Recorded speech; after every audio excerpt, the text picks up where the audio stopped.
Hi, I'm Abigail. And I'm Katie. And we're with Northumberland County Archives. We're here to show you some easy tips to help you care for your personal archives, making sure your precious memories last for generations.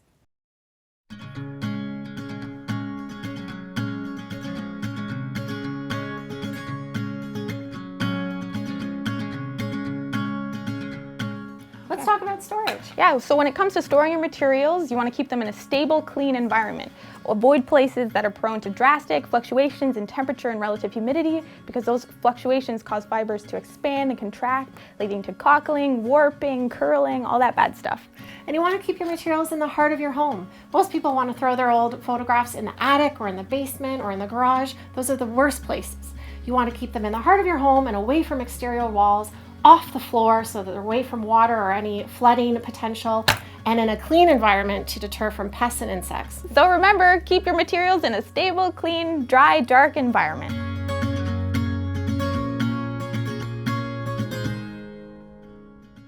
Let's discuss proper handling techniques. Before you get started, you want to organize your collection on a clean and clutter-free surface with lots of room to spread out so that your materials aren't falling off or getting bent or crumpled. And so you don't want your work area to have any food or drink around. It's a food and drink free zone because you don't want to accidentally be spilling anything on your collection items. That's right, you want to remove the temptation of pens or markers, inks, oils, or solvents, which can bleed into any surface. And so you're always going to want to wear gloves when you're handling photographs or negatives. Touching surfaces with our hands leaves oily prints that actually attract dust and will react with chemicals in the photos. If you are wearing bare hands, you want to make sure your hands are clean and dry and without any lotion at all. And so whether you're wearing gloves or not, a good habit to avoid is actually touching the surfaces of photos. So when you're pointing at them, just gesture and don't actually hit the surface itself. And you can always hold just by the very edges or use a stiff card to lift up a photo and show it. As you're going through your photographs, you'll want to record all the information you know about the image. What good is a photo 200 years from now if there's no names, dates, or locations on it? Yeah, so if you are going to write this kind of information on the back of your photo, you can use a soft 2B pencil. And so with more modern photographs, there's actually a resin on the back that makes it difficult to write with the 2B pencil. For those kinds of photos, you can use a Stabilo pencil that you can get at Michael's or any kind of craft store. And these are good for writing on a kind of coated surface. And so when you are writing on your photo, you want to press lightly near the edges, not in the middle, and on a clean, hard surface so that you don't have the pencil actually pushing through onto the front of the photo. You can also write on their enclosures or on notes on acid-free paper.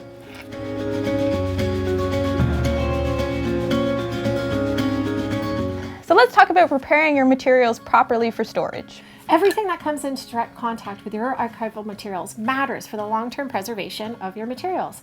You want to be confident that the materials closest to your collection are protecting them and not compromising them. Yeah, so you can buy archival supplies at lots of different stores, Walmart, Staples, Michael's. For a greater selection, you can go to businesses that specialize in archival materials. Carr McLean, Brodart, yep. So beware of the terms archival quality or photo safe. Instead, look for PVC-free, acid-free, and lignin-free.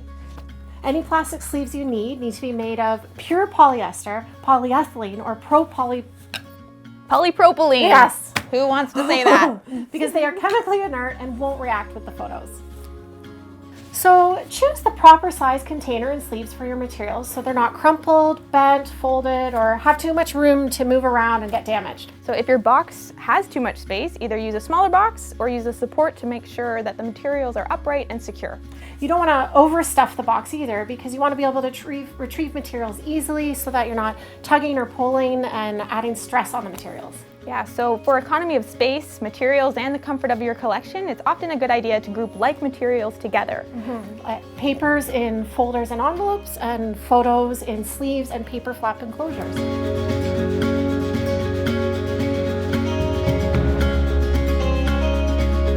So use copies for display or when getting creative. The original photos and documents you have are irreplaceable, so be smart when displaying photos, maps, or documents in your home or scrapbooking. So when these things are on display, the lights in your home and the sunlight coming through the window will irreversibly fade these materials and make them brittle and flaky. If you do choose to display originals, make sure you frame them with UV filtering glass and place them away from direct sunlight. The less exposure to light of any kind, the better. And so you want to make sure to use acid-free, lignin-free mat board between the glass and the display material just to avoid that image sticking to the front of the glass. Never use tape, glue, or adhesives directly on your original materials. Instead, use PVC-free sleeves or photo corners to secure your photos and other items. Yeah, so you can also use scrapbooks with those PVC-free sleeves that you can actually insert the pages right into. This helps avoid mixed materials rubbing against each other. Photo albums are a preferred method of displaying and storing your original photos because they can be well protected while easily accessible and safely enjoyed. Again, look for PVC-free, acid-free, and lignin-free materials. So if you have those old magnetic photo albums or you see that the plastic in your photo albums is actually yellowing, consider removing them and rehousing them in an archival quality album. You can even use dental floss or a skinny spatula to gently and carefully remove those original photos from those magnetic albums. You're going to want to make sure it's not like the minty kind or flavored dental floss. The less wax on it, the better. And just be careful that you're not bending up those photos when you try. We really hope these tips have been helpful. If you want to find out more about conservation and preservation, you can go to the CCI website. That's the Canadian Conservation Institute. For a full list of resources. As well, you can always contact us at Northumberland County Archives.